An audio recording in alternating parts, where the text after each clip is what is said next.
Malapit na ang paghahari ng Diyos. Mapagpalang araw ng Biyernes Kapanalig, kapistahan ngayon ni Santa Catalina Labore. Ito po si Sister Rose Agtarap ng Daughters of St. Paul para sa Mabuting Balita.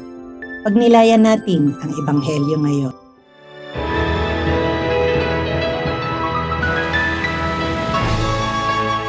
Sinabi ni Jesus sa kanyang mga alagad ang isang talinhaga. Tingnan ninyo ang punong igos at ang ibang mga puno. Pagkakita ninyong nagdadahon na ang mga ito, alam ninyong malapit na ang tag-init. Gayon din naman, pag napansin ninyo ang mga ito, alamin ninyong malapit na ang paghahari ng Diyos. Talagang sinasabi ko sa inyo na hindi lilipas ang salinlaing ito at mangyayari ang lahat ng ito. Lilipas ang langit at lupa, ngunit hindi lilipas ang aking salita.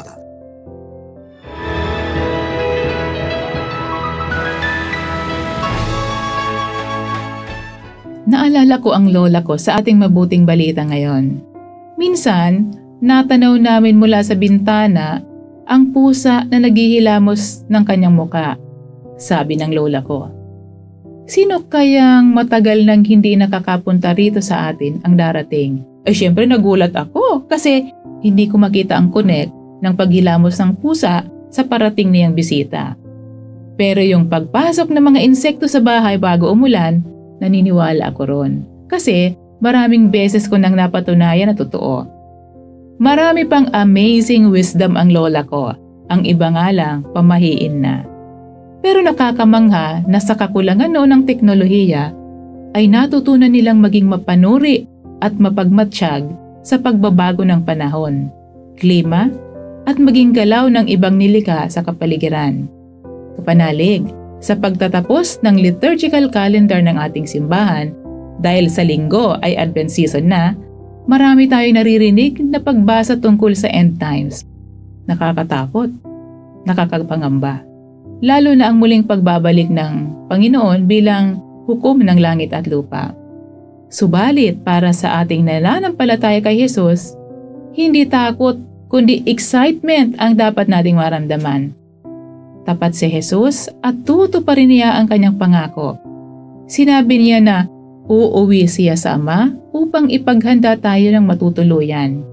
Ang kanyang pagbabalik ay isang katuparan na dapat nating ipagbunyi.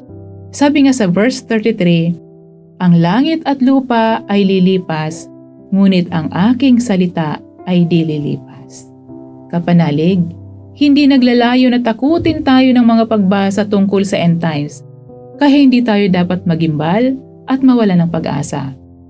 Paalala ito sa atin na habang nabubuhay pa tayo, ay ayusin na natin ang ating sarili, magsisi at magbalik loob sa Diyos. Mga kapanalig, maraming salamat po sa inyong suporta sa aming misyon, lalo na sa mga donors at sponsors ng Mabuting Balita.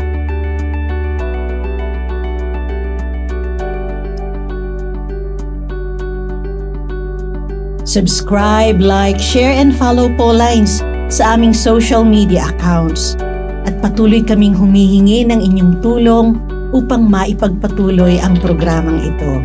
Maaari po ninyong ipadala ang inyong love offerings at donasyon sa aming donations channels. Makakaasa kayo na kasamang lagi ang inyong mga intensyon at kahilingan sa aming panalangin araw-araw.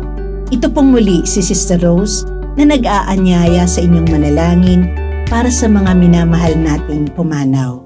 Pagkalooban mo sila, Panginoon, ng pagkahimlay na walang hanggan at mamulat nawa sila sa kaliwanagang walang katapusan, naway magpahinga sila sa kapayapaan.